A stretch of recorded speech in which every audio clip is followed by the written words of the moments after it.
Welcome to Healthy Buzz, the podcast for women who are craving honest answers in a supported community. Hosted by Brandy Homerding, a certified nutrition therapy practitioner who believes your body isn't broken, but the narrative around women's health is.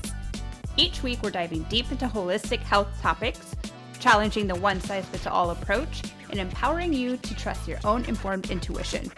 Get ready to feel seen, supported, and seriously informed.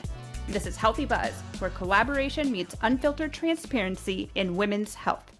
Welcome to another episode of the Healthy Buzz. Today, we are stepping into a conversation that sits right at the intersection of science, soul, and ancestral wisdom. We're talking about psilocybin, not as a drug, but as a tool for profound inner transformation. Our guest, Ericka Day, is here to pull back the curtain on microdosing and journey work. Ericka is a psilocybin medicine facilitator and microdosing guide. She is the founder of Ericka Day Rising and co-founder of The Kind Teacher. Through psilocybin-assisted ceremonies and microdosing support, she helps women root deeply within themselves so they may rise and thrive. A woman with many seasons and cycles, Ericka carries a reverence for the wisdom found in nature's rhythms. She is always observing, listening, and attuning her life teaching. Now stepping into the tender journey of new motherhood, she brings this lived experience of transformation work to the heart of her work.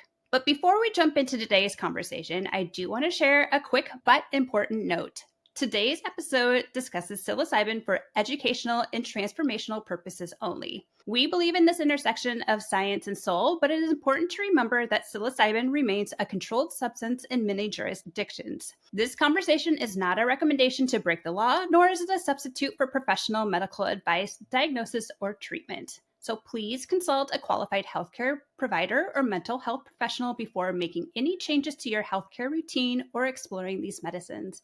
And as always, this is to provide you with more information that you need so you can have agency over your health and the permission to trust your body's unique journey.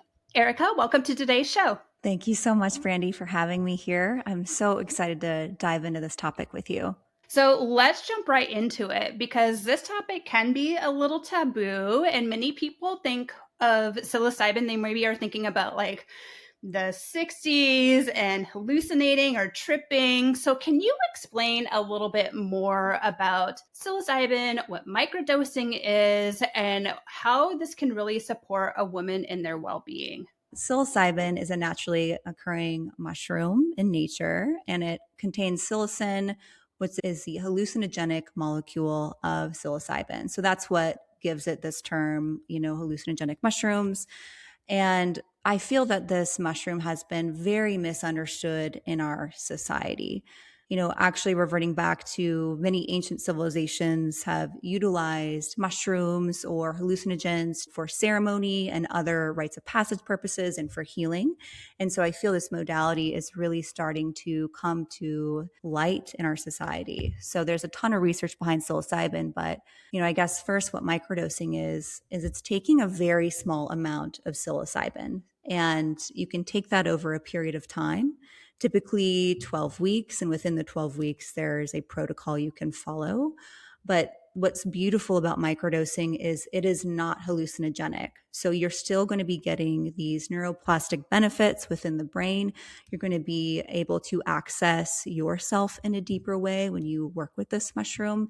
And so I feel microdosing is such a great way to begin to explore this compound that has been demonized for so long. I think that it's just done a great disservice to society as a whole that this has been so demonized in our culture. Yeah. Can you explain a little bit more about the neuroplasticity? What does neuroplasticity mean, and how is psilocybin maybe helping with that neuroplasticity? Yeah, absolutely. So neuroplasticity means your brain is able to adapt and change. So I think for a long time, it was thought that your brain is not able to change. And so essentially neuroplasticity means your neurons are able to connect in different ways. And so how psilocybin really works, which is really fascinating, is there is an area of the brain called the default mode network. And in that area of the brain, this is where your sense of self lives, where you can think about the past, present, and future. It's where, we can ruminate. And so, for example, if somebody has anxiety or depression, there's a commonality among those mental health challenges, and it's stemming from rumination. So if we're consistently ruminating, it's almost as if we are thinking the same thought patterns and we're just kind of stuck in a loop. And so what's shown is that default mode network of the brain is really hyperactive. So what psilocybin has been shown to do is to quiet that area of the brain. And then it allows both sides of your brain to connect in ways that never have before. So it's essentially helping to create a new pathway out of that circular path that you've been spinning in.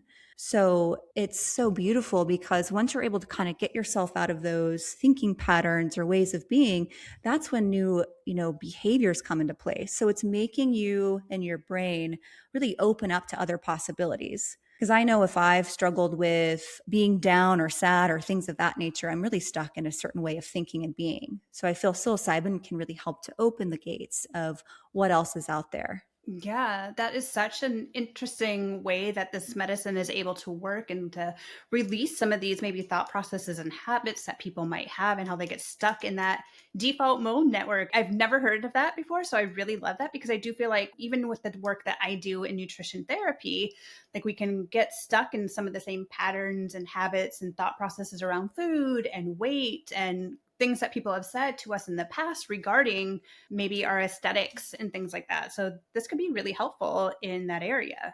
Absolutely. And I think it really gets to a root cause of, I think we are all born into this world with some sort of cultural programming, and also how we were raised and the environments we grew up in. They all definitely have an impact on us in positive, negative ways. And we carry a lot of those patterns, habits, ways of being, thinking with us in our daily life. And so that's where I think it's so powerful for change, because it can actually shift your brain state at a different level to really open yourself up to new thoughts and ideas and to start shedding some of this programming we don't need anymore. Even with health and wellness, I mean, for how many hundreds of years have women been told to look a certain way, or with our image or how we eat? And that just becomes ingrained in us. And so I think psilocybin is so helpful for just shedding those old narratives and for beginning that process of discovering something else within inside of you, that you get to choose the programming that you want for yourself. That's so beautiful. And like for maybe a lot of the listeners, it might give them a sense of like relief or maybe even hope too, to be like, oh, I don't have to be stuck in this default mode of negativity or feeling depressed or having these same feelings and emotions and beliefs come up when it comes to a certain subject or area of their life. So, when we're thinking of the microdosing, is somebody just taking a microdose of these mushrooms and automatically, like, they're quote unquote cured of whatever issue they may be dealing with? I'm so glad you went there, because that is what I wanted to touch on next, which, so I think in our culture too, we are given this narrative of if you take a pill, then you're fixed. That's kind of the culture of pharmaceutical industry, quick fixes. And so where microdosing is really unique and interesting is it actually requires you, the person, to create the change.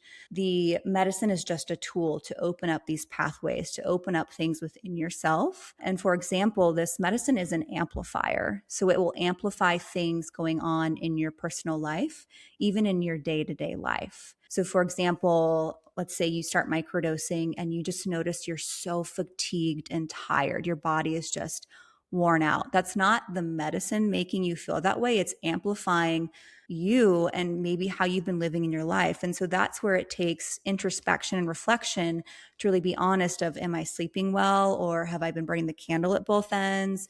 What is going on of why I feel so tired? So that's just kind of an example of how things can get brought up with this medicine, which I think is beautiful. So it's not something you take and all of a sudden you're just all the way better. I think it's a continual process of self-exploration, and it requires introspection and reflection with it. And to have the bravery to really look at yourself and your life to create changes, because I think changes are the hardest thing. And it can be really hard to look at ourselves. I mean, me personally, it's like, oh my gosh, like, why did I do this or this or this? So I think giving yourself a lot of grace along the way, but it's definitely not you take it, then you're cured, so to say. I really view it as a self-exploration process that requires you to be involved. Yeah, you have to be an active participant, which I think when we're thinking about making any changes, whether it's I want to do this introspective work, I need to understand maybe some of where these thoughts and feelings and emotions are arising and how do I want to feel instead of this way, or I want to change my eating habits or the way I move about it. You have to be an active participant in the journey. It doesn't just happen overnight, snap of a finger, take a pill, and everything's fixed. Exactly, exactly. You have to be willing to go there and to look at those things. And I think what's also beautiful is I think it can go to the root cause, quote unquote, in a lot of ways. It can lead us to those places. You know, what's interesting about psilocybin, because it grows off of decomposition in nature. It grows off things that are dying. And I think it does the same thing to your own inner life when you work with this medicine. It kind of grows off what's dying, what do you need to shed, what's no longer serving you, so you can really move forward in your life in a new way.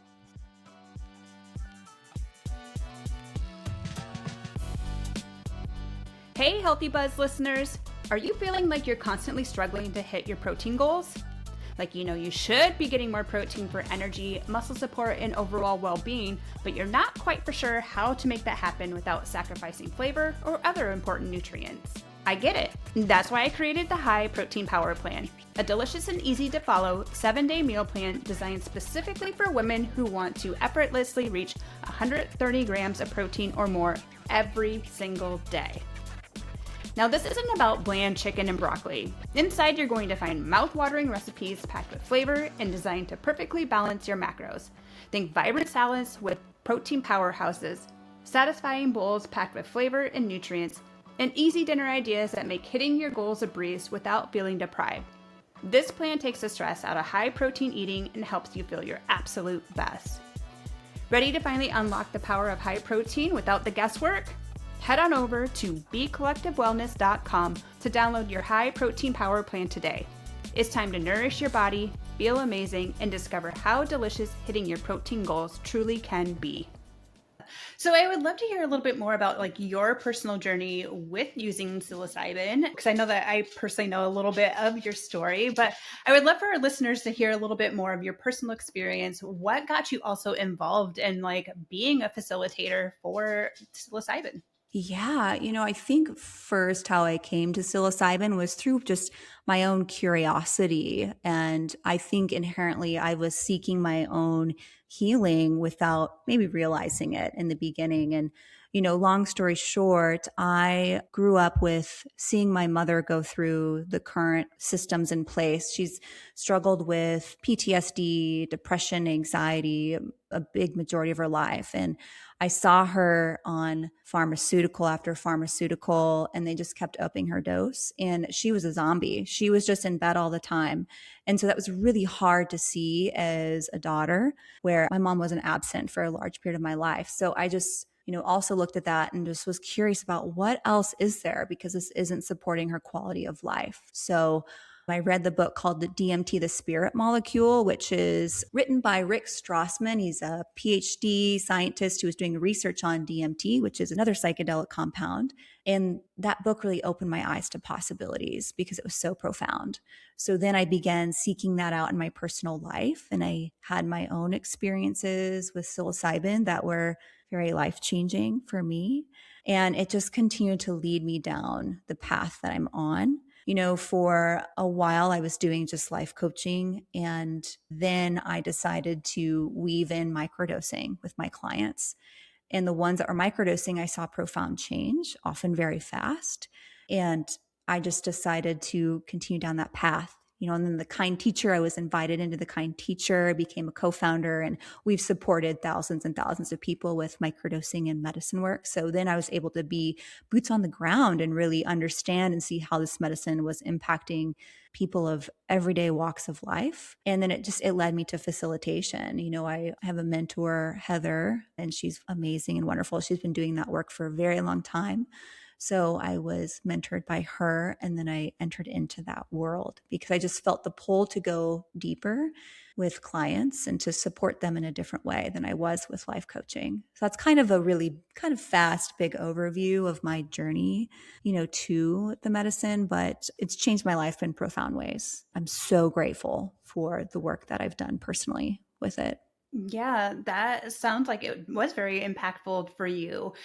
Do you want to share a little bit more about like your transformation that you had going through like becoming a mother and how psilocybin played a role in that journey?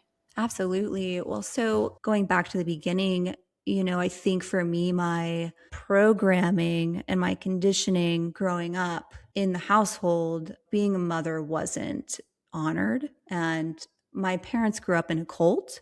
My mom left when I was like 3. They grew up with a conditioning and patterning of women are subservient and the mother wasn't honored. And so then I saw those patterns replayed in my household to the point where I then rejected everything about being the feminine for a very long time in my life. I didn't want to be a mom. I hustled hard. I was in a very masculine driven corporate career.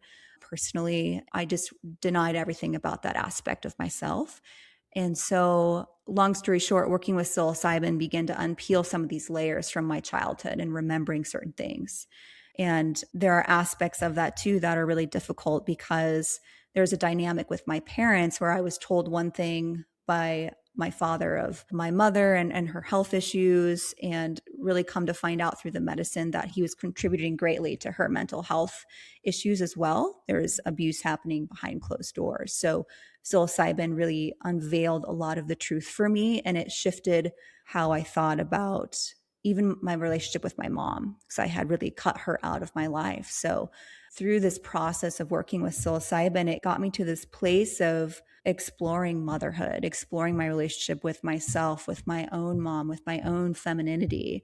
And, when I met my husband, I had an inkling of wanting to have children, but through my work with psilocybin, it allowed me to shed so much that I did decide to go down that route of becoming a mother. And now I have a 7-month-old baby boy. And it's been the greatest joy of my life and also the most challenging part of my life. And there's a lot too there that psilocybin has helped me with. But I think for me, the big piece of my transformation was shedding the fear of the feminine and learning the truth of my upbringing and my family and reclaiming a lot of pieces of myself that I had stuffed away. Because that's what I think, a macro dose of psilocybin, which I'm sure we'll get into, it can be profound for reclaiming pieces of yourself that have been lost, taken for granted, buried, things of that nature. I learned that from my mentor, Heather. And it is so true. It can take you to those places to reclaim them so you can become more whole. And so it really deeply helped me with my journey towards motherhood. And I wouldn't be where I am today, even within my mothering journey, if it weren't for psilocybin, because for a long time in my life, it wasn't safe to be in the pause. And what I mean by that is I used to be hustling so hard in corporate and my life coaching career that pausing or taking breaks or resting felt unsafe to me. And I think that was part of, the fear of the feminine as well, and just the conditioning that I grew up with. So to where now I am able to embrace this time with my son within motherhood with a lot more ease, and I have paused all of my work, and I probably will for some time because it feels very safe for me to do so. And I've chosen right now to be a full-time mom in this period of my life. And that doesn't mean that I'm never going to have my creative outlets or do this work again, because I definitely will. But it's allowed me to be more present with my son, more grounded in myself. And I think that it made a big difference in my pregnancy, how I am in my life. And I think that I see the ripple effect in my son. So I think that there's a huge ripple effect with doing this deep work for yourself. I guess that's been my experience. Yeah. Wow. What a like transformation and like just this realization of like leaning into who you really are, uncovering some of those wounds that you had and healing those wounds so that you can move forward in a way that feels, to me, it sounds like easeful. Like it's just a flow that is happening now. Nothing feels forced. It doesn't sound forced. Sounds like a lot of like just flowy moving through the day to day without so many constraints around your time, who you are, and what you do.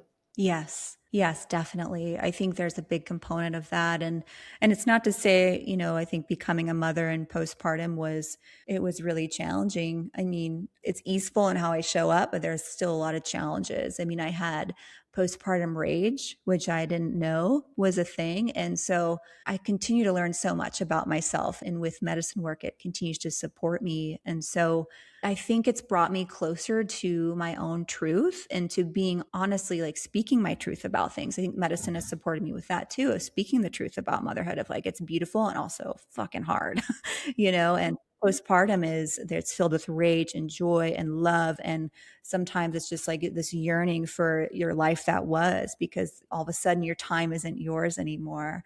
And so it's just been a beautiful, hard journey. And it is an initiation, it's a rite of passage. And I didn't realize that until going through it. But I think psilocybin helped me get closer to those feelings, to being honest about what I'm feeling, and also asking for support too. Because that's part of the feminine, is community, asking for support, service. And, I used to like never invite people into my home, and that has changed dramatically. I would host women's dinners. My mother-in-law, I allowed her to live at our house for a month after postpartum, and she cared for me. So I was part of my 40 rest day period. But man, there's so much I could say about it all. Yeah, I love that. I love this because I think a thing that a lot of women struggle with is like the modern world of rushing, needing to do all these things. And so that shift into like this acceptance of slowing down, not rushing, not having to fill our plate so full a lot, that is a big shift in nervous system, where we have to shift out of this like fight or flight into this more rest and digest type situation.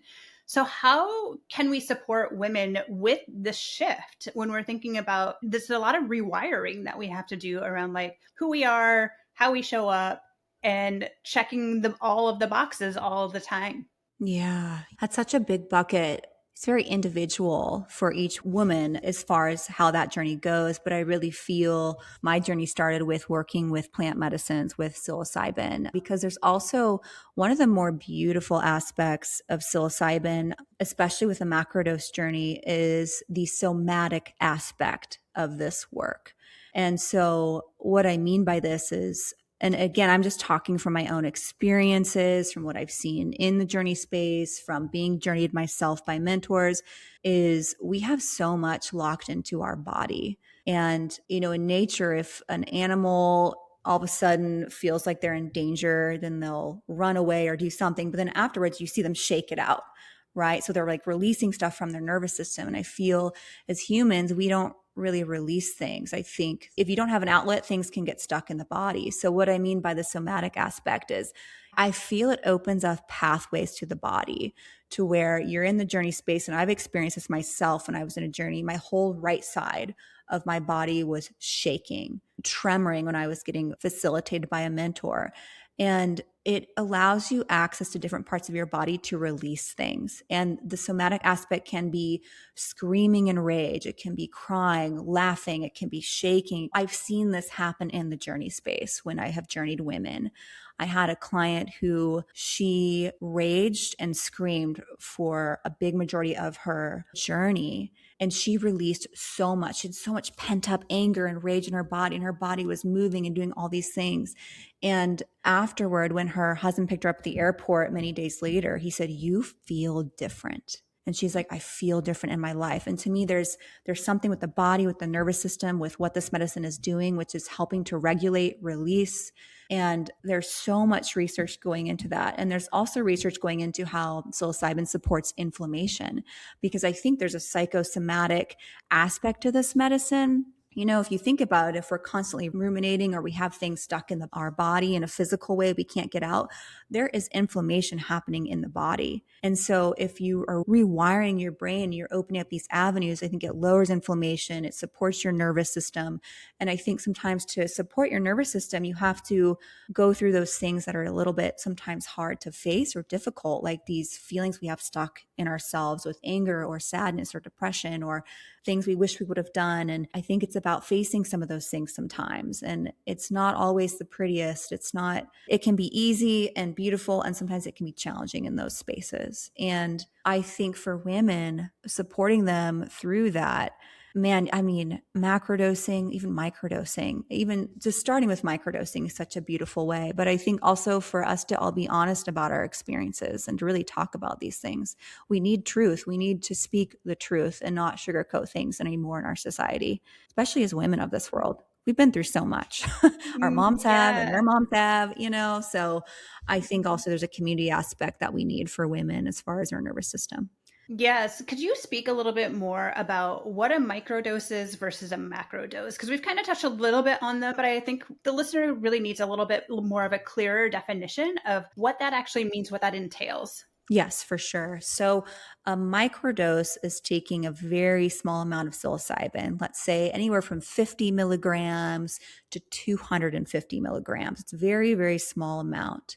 To where a macrodose is you're just taking a larger dose of mushrooms. So typically for a macrodose, you're looking at, depending on you and your composition, 2 to 4, 5+ grams. So it's really about a amount difference. So the microdose that you take is small. And so let's say you take it for 12 weeks. And within the 12 weeks, there are different protocols you can follow. And so, what that means, for example, is basically your schedule for how you're going to microdose. So, some people take it 1 day on, 2 days off, or there's one called the weekday protocol where it's 4 to 5 days on, 2 to 3 days off. And then a macrodose, it's a large amount, and that is a session. It's about a 4 to 6 hour journey. And so that's very intentional. It's a very different experience. And so the microdose is like dipping your toes into the ocean.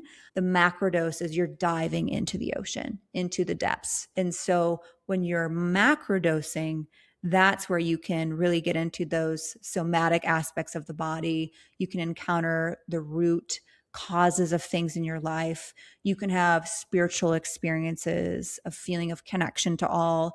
I think there's a lot more with this medicine than just healing for mental health challenges. I think it can open up humanity in a whole new way with our consciousness personally, with how we feel connected to this world. So there are very two differences with it. And it has to do with the experience and then the amount that you take, if that makes sense. And I can help describe anything else if you feel that would be Yeah. supportive. So one thing that I've heard you mention a couple times is like having a facilitator when you're doing a macro dose. Can you explain a little bit why that is important and what the facilitator is like providing? Yes, absolutely. So there's actually different ways you can experience a macrodose. So you can do it solo or with a person on your own. You can experience it within a retreat group setting, or you can do a one-on-one guided facilitated experience. And so for those people that would like a guided supported experience, it can be really helpful to have a facilitator. And a facilitator is somebody who really is about the pre work and also the post work. I feel facilitators should have integration after, and I'll get into that. But really, they're in the journey space with you. And that's really important because there is co regulation happening. The facilitator is grounding the experience for the person that's journeying. The facilitator is creating the experience and managing the environment. And also, I feel it's such an energetically sensitive space that it can be really important to have somebody there to guide you through that experience and through challenging times. I really feel that this opens up different realms, different possibilities, and it's really important to have a facilitator that's very grounded in themselves and is in the highest of integrity within those spaces, because it's a very sensitive, vulnerable space to be in. So if you would like to be held within that experience, it's a beautiful way to experience it. To me, it's like a midwife. If you hire a midwife to help with birthing your child, the midwife's there to support you, but you still have to do the work. And that is a facilitator. And so they're typically trained and they know how to guide the experience. And what's really great, which I think if you're looking for a facilitator, is that they, one, have a network that they can refer you to. So let's say if something pops up in your journey where it's a memory of sexual abuse. For me, I would refer that out to a therapist that I would highly trust, because that's not in my wheelhouse to treat or work through. That's part of integration. But after, a facilitator can help the person that journeyed to make sense of that experience, because sometimes it can be a little bit dismantling. It can break apart what you thought reality was, or it can bring up things within yourself that were hidden, or it can be such a beautiful experience that you just need to process. It's really about having someone guide you through that experience to process what you went through and to support you in that transformation and change. Okay. So who would you say is like your candidate for a microdose and who's a candidate for a macrodose? Almost for microdosing, oh man, yeah, I would say almost everybody, but there's an intake form at the Kind Teacher that we have, and that lists, medications you're on, what mental health challenges you have, things of that nature. So we have those forms in place to see if you are a good fit for it. So almost everybody is a good fit for microdosing because of the small amount that you take. But for a macrodose, it can be a little bit different. So, for example, there are different schools of thought on this in the journey space. For example, if somebody's on antidepressants and they come to a macrodose, I would prefer that person to be titrated off of that antidepressant prior to a macrodose experience. And that is done typically through a guided physician. You can microdose to support yourself to get off that medication, because for a couple of reasons, it can actually really dull the experience of your macrodose journey. And they just need more research on how those medicines interact. There is another group that says if you're on it, then you can just macrodose, but I prefer to take the route of caution area. And then there's a different school of thought for a candidate for macrodosing is if you have certain mental health things going on, like if you are suicidal or if there's schizophrenia, some of those different categories, then you may not be a good candidate for macrodosing. So not everyone is a good candidate for macrodosing, and that's where a facilitator should have an intake form and to really guide you through that process of, are you a good candidate? Also severe disassociation is typically not a good candidate right away for macrodosing. So some of those things can be worked through with microdosing first and then approach a macrodose later on. So as far as candidates, it's just about what medications you're on, mental health, are you suicidal? Also, what kind of community support do you have? So it's important to be honest about that. And the facilitator would be honest with you too about that. Okay, this is really good information to know.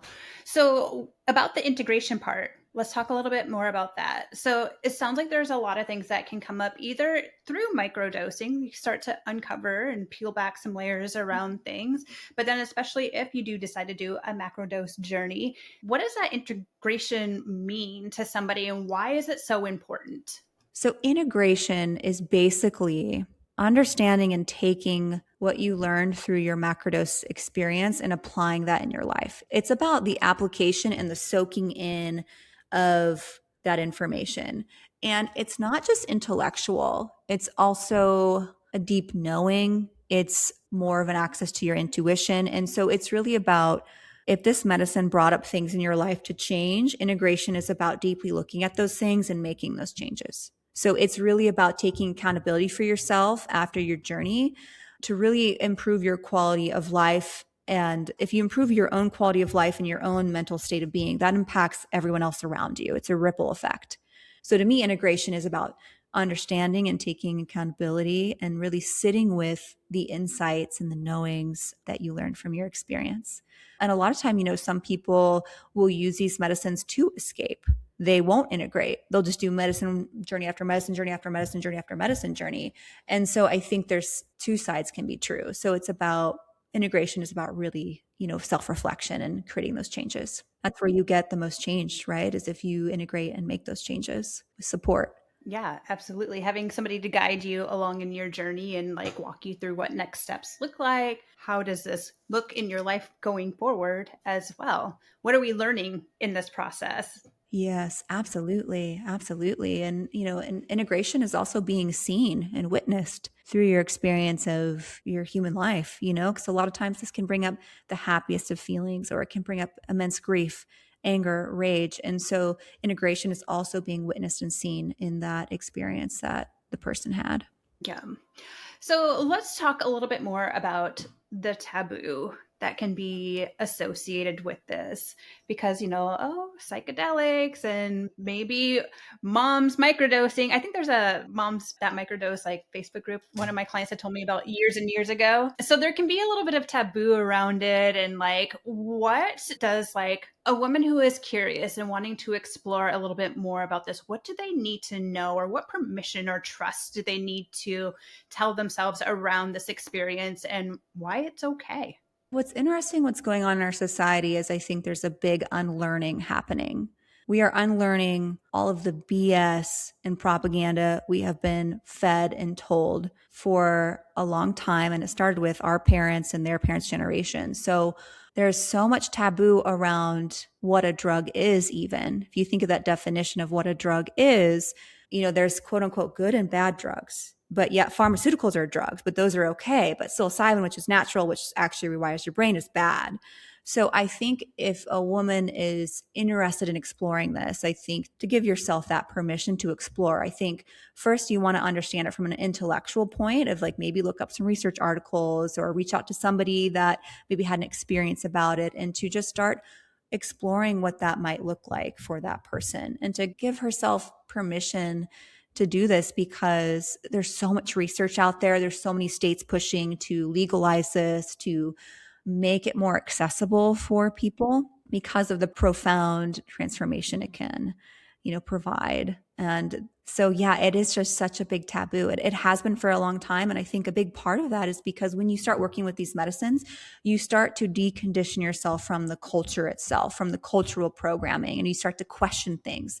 And I think that was not really liked in the 60s because that's what happened. It's like a lot of people were taking these and questioning the war and really going against what was happening. And so if you want to control a population, you want to basically make sure they don't have access to, those type of medicines. And I think another thing to really think of is, to me, I believe in consciousness freedom, and these medicines are exactly that. They are a tool to explore our consciousness, to explore what lies beyond, to explore different realities of ourself and life.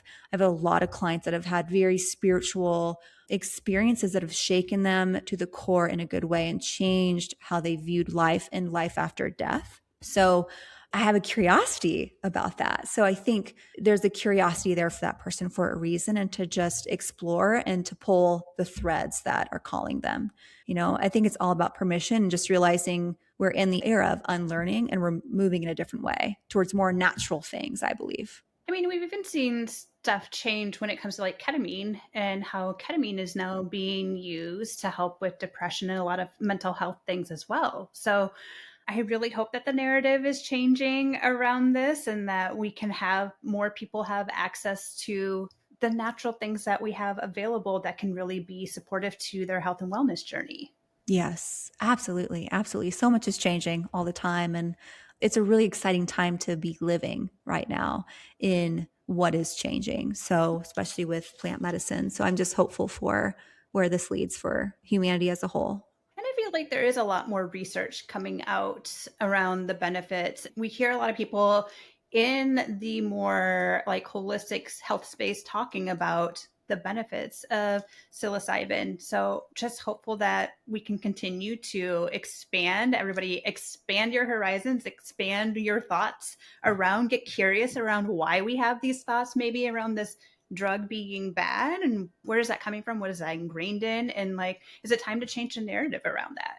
Yeah, absolutely. I think it's totally time. It's overdue. Yeah, absolutely. Well, Ericka, I found this conversation to be really insightful, really enlightening. How can our listeners connect with you? Yeah, absolutely. Well, right now I'm pausing all my work, but I will be opening things up in the future, and I am writing. So they can follow me on Instagram at Ericka Day Rising, and they can also follow The Kind Teacher. So it's at The Kind Teacher as well for more information on microdosing. So Awesome. We will link all of that in the show notes, as well as that book that you mentioned before, the DMT, the Spirit spirit molecule. Molecule. Yep. Yep. Yep. I'll link that as well in the notes. And I do have that you have a macrodosing journal, guide journal that is available as well. So we will link that for people as well. I just really love this conversation. I find that it will be so helpful for so many people who are maybe curious, psilocybin curious, and this could probably help lead them in the next direction. Awesome. Thank you so much, Brandy. Thanks for tuning in to another episode of Healthy Buzz. I hope this conversation has left you feeling seen, supported, and ready to take the next step in your health journey. Love what you heard? Make sure you subscribe to Healthy Buzz so you never miss an honest conversation. And if you found this valuable, please take a moment to leave a review. I truly appreciate it. For exclusive weekly tips and holistic strategies, be sure to subscribe to my weekly newsletter. The link is in the show notes. Remember, this isn't just nutrition, it's permission to trust your body. I'll catch you on the next episode of Healthy Buzz.